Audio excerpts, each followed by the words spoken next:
कपड़े धोने वाली बहू। शादी के पहले से ही विभा को कपड़े धोने का बड़ा शौक था। कभी नल के नीचे तो कभी तालाब के पास। अरे मेरी नीली वाली लुंगी नहीं दिख रही है। विभा की अम्मा, कहाँ रखी है लुंगी? अरे वो तो विभा ने परसों ही धोकर रखी थी आपकी अलमारी में, देखो वहीं होगी। वो ना मैंने आज धो दी, मुझे लगा कि गंदी हो गई होगी। अरे कैसे गंदी हो गई थी? उसे तो मैंने पहना भी नहीं। हे भगवान, इस लड़की के कपड़े धोने की आदत से परेशान हो गया हूँ मैं। जितना तो घर में राशन नहीं आता, उससे कहीं ज्यादा डिटर्जेंट पाउडर का खर्चा है। इसकी शादी करवा दो, शादी जाए अपने घर में ही करे काम, फिर चाहे घर के कपड़े धोने हो या पूरे गांव के। हाँ ठीक बोल रही हूँ, देखता हूँ मैं कोई लड़का। वो दिन भी आ जाता है जब विभा को देखने लड़के वाले आ जाते हैं। लड़की मुझे अच्छी लगी। होने वाली सास कहती है, बेटी अगर कुछ पूछना है तो पूछ लो। वैसे तो हमारी लड़की बहुत ही शर्मीली है, जो बोल दो वो मान लेती है, इसे क्या पूछना होगा। अरे कैसी बात कर रही हो माँ, मुझे इन लोगों के घर रहना है, सवाल तो कई है। हाँ हाँ बेटा, पूछ लो ना, क्या पूछना है। आप लोगों के घर कपड़े कौन धोता है? सास का मुंह बन जाता है। देखो, अगर तुम ये कहना चाहती हो कि तुम्हें कपड़े धोने नहीं आते तो सुन लो, कपड़े मैं ही धोती हूँ, लेकिन तुम्हारे आ जाने के बाद मैं रुमाल तक नहीं धोऊंगी। अरे चुप रहना भाग्यवान, बहू बेचारी घर आई नहीं, उसे डराना शुरू कर दिया। वो क्या है ना बिटिया, अभी तक तो ये कल्लू की माँ ही धोती थी, लेकिन अब तुम्हारे पापा तो दहेज में वॉशिंग मशीन देंगे ही। तभी विभा की माँ बोल पड़ती है, सवाल भी पूछा तो क्या। वैसे भाई साहब, मशीन की तो फिर भी कपड़े धोने की कैपेसिटी होती है। मतलब जो बिटिया दे रहे हैं ना विभा, इसे कपड़े धोने का बहुत शौक है। ये आप लोगों के क्या, आस पड़ोस गांव मोहल्ले सबके कपड़े धो दे और उफ तक ना करे। बाहर देखा नहीं आपने कितने कपड़े सूख रहे हैं? सब हमारी बिटिया ने ही तो धोए हैं। बस भी करो ना माँ, शर्म आ रही इतनी तारीफ सुनकर।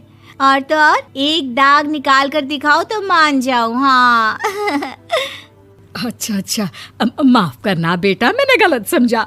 हमें तो रिश्ता बहुत पसंद है। और ऐसे जुड़ जाता है रिश्ता कपड़े धोने का शौक रखने वाली विभा का। उसकी शादी हो जाती है कोयला फैक्ट्री में काम करने वाले कल्लू के साथ। शादी के बाद अचानक विभा चिल्लाती हुई सास के पास आती है। सासू माँ, अरे सासू माँ कहाँ है आप? ये तो धोखा है, धोखा दिया आप लोगों ने मुझे। इसे ससुर के चक्कर के बारे में पता चल गया। अरे तो उसमें तुझे क्यों धोखा मिला है? अरे नल में पानी नहीं आता, कपड़े कैसे कब धुलेंगे? अच्छा, तू पानी नहीं आ रहा उसकी बात कर रही है। तो आपने क्या सोचा? कुछ नहीं। अच्छा, तेरी माँ ने कहा था कि कपड़े धोने का शौक है तुझे, याद आया मुझे। शौक बोलकर कपड़े धोने वाले मेरे जुनून को कम ना आके सासू माँ, कपड़ा धोना मेरा गुरूर है। तभी पति भी वहाँ आ जाता है। अभी मैंने इसे सनी देओल की फिल्म दिखाई है, उसी के डायलॉग मार रही है माँ। अच्छा सुन, साफ साफ बता रही हूँ, पानी सुबह 4 से 6 और शाम को 10 से 12 आता है, समझी? विभा टाइमिंग सुनकर हैरान हो जाती है। ये क्या भूतों का मोहल्ला है? सुबह 4 बजे उठकर कौन कपड़े धोता है? 4 बजे टंकी में पानी जाता है, फिर सारा दिन धोना ना, किसने मना किया? अरे कैसी बात कर रही हैं? 200 लीटर की टंकी में कितने कपड़े धो लूंगी मैं? सुबह ही उठ जाऊंगी मैं। अब क्या था, विभा सुबह 4 से लेकर रात के 12 बजे तक कपड़े ही धोती रहती।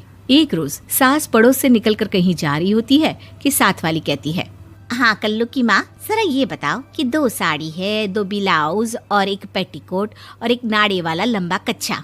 हाँ तो? अरे तो क्या, कितना लोगी धुलाई ये बताओ। धोबन दिख रहे हैं हम क्या?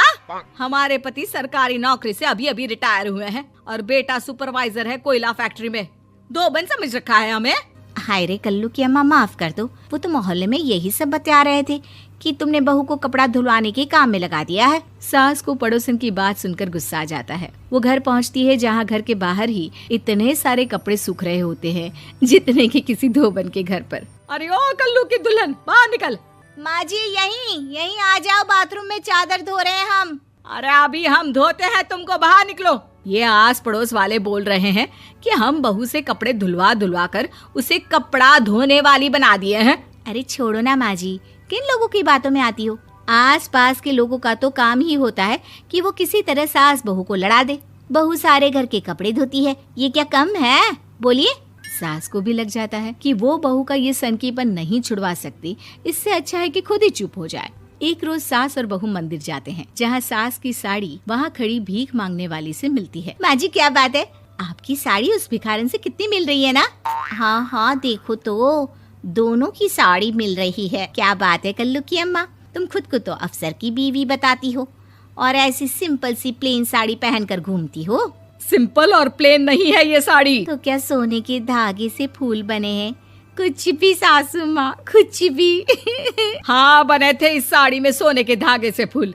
मेरे पति लेकर आए थे मद्रास से स्पेशली मेरे लिए 10,000 की। ताहे भाई साहब इस भिखारन के लिए भी सेम टू सेम साड़ी लेकर आए होंगे 10,000 की। सास उस वक्त कुछ नहीं कहती, लेकिन बहू के साथ घर आती है और अलमारी से एल्बम निकाल कर लाती है। ये साड़ी देख रही है, ये वही साड़ी है जिसे मैंने अभी पहना था। इस साड़ी में ये जो चमकदार फूल दिख रहे हैं ना, ये सोने के धागों से काढ़े गए हैं। लेकिन तू लोकल वॉशिंग मशीन ब्रश से घिस घिस कर सारे फूलों को निकाल कर साड़ी प्लेन कर दी। मुझे माफ कर दीजिए सासू माँ। और तो और, जब मैंने तुझे तेरी गलती के लिए कुछ नहीं कहा, लेकिन तूने तो सबके सामने मेरा मजाक ही बना दिया। क्यों? बहू को समझ में आ जाता है कि अब से उसका कपड़े धोना बंद।